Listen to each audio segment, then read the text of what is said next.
Miss Lucy had a ducky, she called him Tiny Tim. She put him in the bathtub to see if he could swim.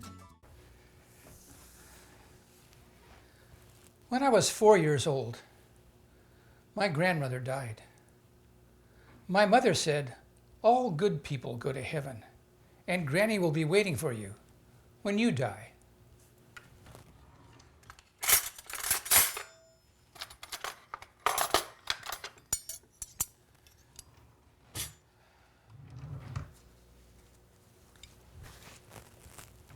She also said that I would go blind if I played with my wee-wee.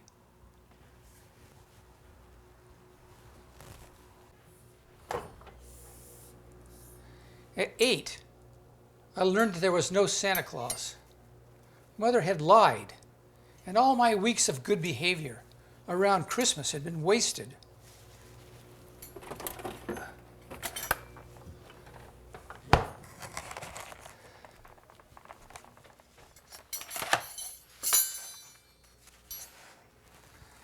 At 14, my father sent me to boarding school. He said it was for my education, but I knew he was lying. He wanted my mother all to himself.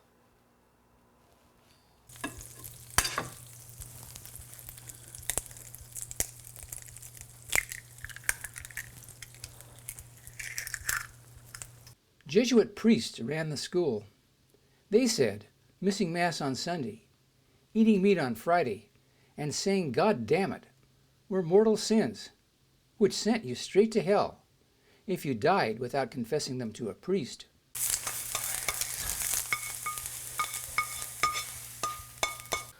Also, impure thoughts. At 14, I was having a lot of them. I got tired of all the confessing.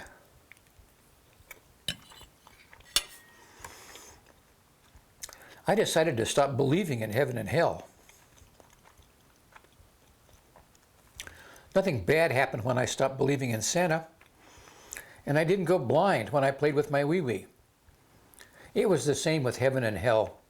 Life went on as before. Later, I met a girl with impure thoughts, and I gave her my class ring.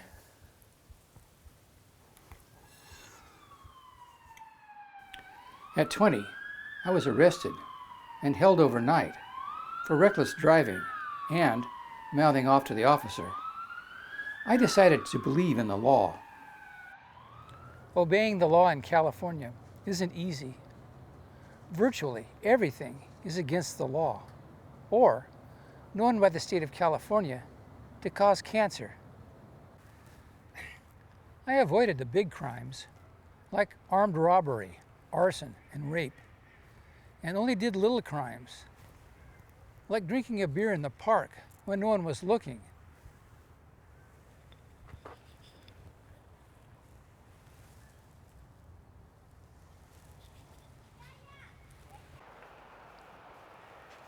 I drifted through a life of success without any real achievement.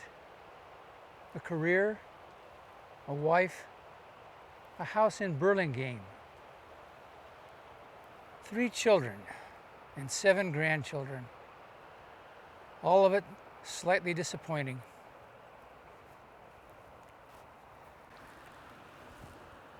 Suddenly, I was 70 years old. Impure thoughts were replaced by a vague sense that something was wrong with the world. My friends felt it too. We're slaves to television, social media, and gadgets. Our movies are special effects remakes of comic strips. Music is inane, endlessly repeating drivel on earbuds. Literature a dismal muck of pointless novels on Kindle. We text and tweet rather than talk. Now, I'm in my 80s, the overtime of life. I've been wanting to do something significant, but what can one man do? Then a new thought began to take shape. dim at first, and then laser sharp. Most old people don't just drop dead. They have some warning. Heart disease, cancer, things like that. Between a fatal diagnosis and the time they actually die, they can do anything they want to without fear of the law. No edict can punish a corpse. Impending death can set the elderly free to rehumanize the world. Think of the possibilities. I'll start a movement. Seniors for a Human Future. Sure, we'll have a high turnover of members, but there's an endless supply of people waiting to die.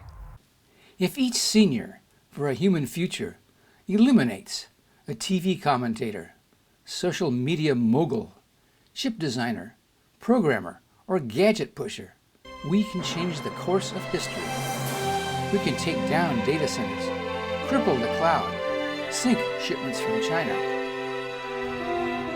People will be forced to think for themselves, and humanity will be saved. This is a terrific idea. I'm going to get right on it as soon as I take my noon pills and have my afternoon nap. Miss Lucy had a ducky, she called him Tiny Tim. She put him in the bathtub to see if he could swim.